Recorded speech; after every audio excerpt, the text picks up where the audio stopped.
Hello, and welcome to day 9 of Dungeon 23. This room uh, is inspired by a suggestion I got from one of my players, Usopp.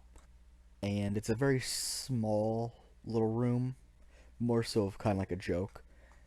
A little bit of a puzzle, but it should be pretty fun. It's going to be this room here, and it's going to be very small. There's a small little dead end.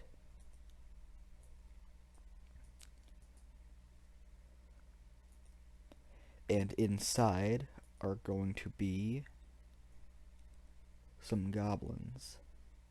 But not just any goblins.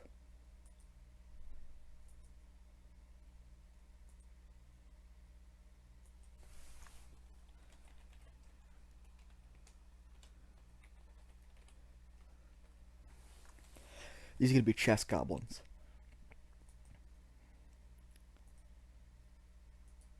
And then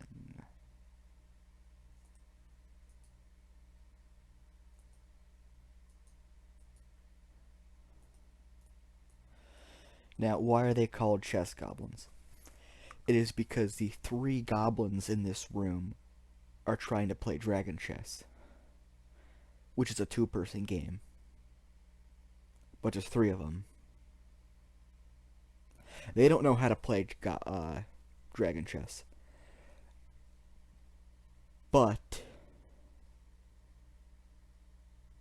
they're going to insist that they do. If the party meets them and just doesn't kill them, they have an opportunity to do a couple things.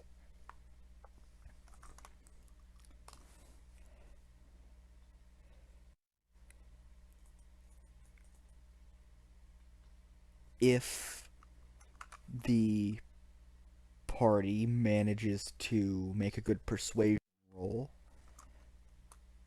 let's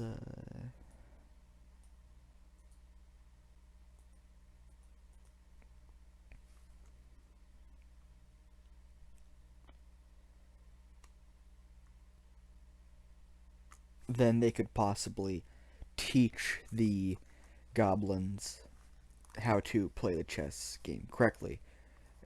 Assuming they have like a half dragon chess as their like one of their like gaming proficiencies. If it's a rogue or a bard or any number of backgrounds give game sets as proficiencies. Or with a good enough deception, they could possibly scam the chess goblins out of their gold. Or rather, copper pieces, because they do not have a whole lot. So we're just going to make this guy like the big cheese here. He's going to have all the information.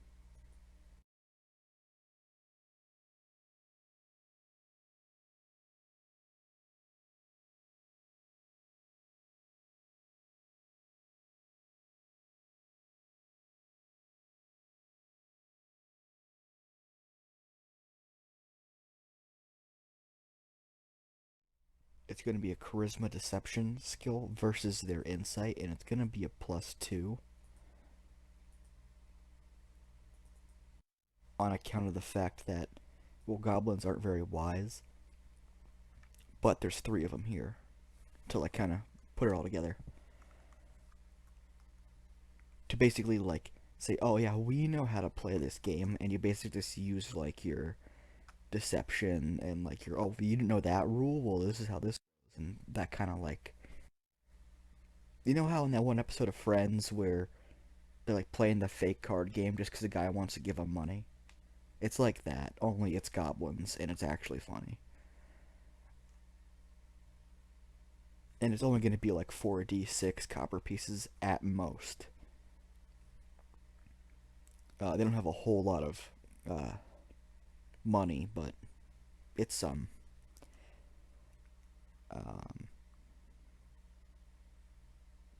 And it's going to be intelligence with like the dragon chess proficiency, or charisma persuasion with just a set DC of 14 to teach them how to really play, because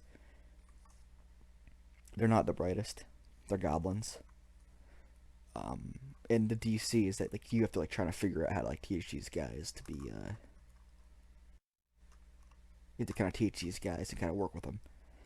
And if you do teach them and like honestly like help them, they could give you um like a heads up or possibly some secret information about the dungeon, rumors. They could possibly tell you like, hey, don't touch that uh, suit of armor. It's haunted, or watch out for that puddle. I saw a goblin get dragged into it once, or hey, there's a jade goblin statue there. You know, someone may want to buy that deeper in the dungeon, or hey, those two goblins, they're guarding that thing. They they'll just stab you if you go through the door. Just ignore them. Just go around. They're not very bright. Or hey, we dump all of our crap in this gelatinous cube down there. It's the dungeon's waste disposal. Or any number of new rooms that could possibly have just something that the party hasn't already figured out or doesn't know about yet. The only caveat has to be on the first floor, because if asked, these guys will basically say, "Oh, we didn't go any deeper than the first floor."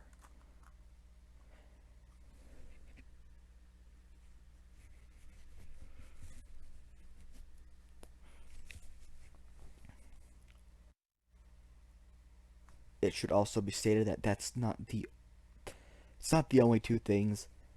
Um, a bit of advice is you always want to have like a few things planned for like how your party can interact with NPCs or solve a puzzle, but you don't want those to be the only ways.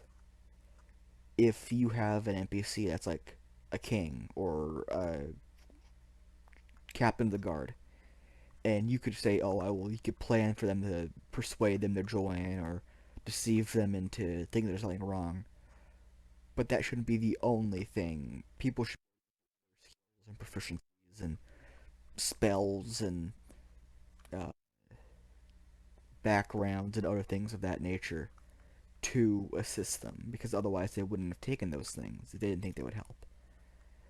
So, again, you want to have some set solutions, but those shouldn't be the only solutions. Uh, you don't want to make a puzzle where there's no planned solution, because then the party is either going to just figure out nothing because there's no clues to work off of, or they're just going to steamroll through everything because they just have a bunch of fun ideas. And you kind of lose the magic of them coming with something really clever because they don't really need to try that hard. That being said, these goblins, pretty fun. Just little chess goblins trying to play a game. And that has been day 9. Thank you for watching. Subscribe if you'd like to.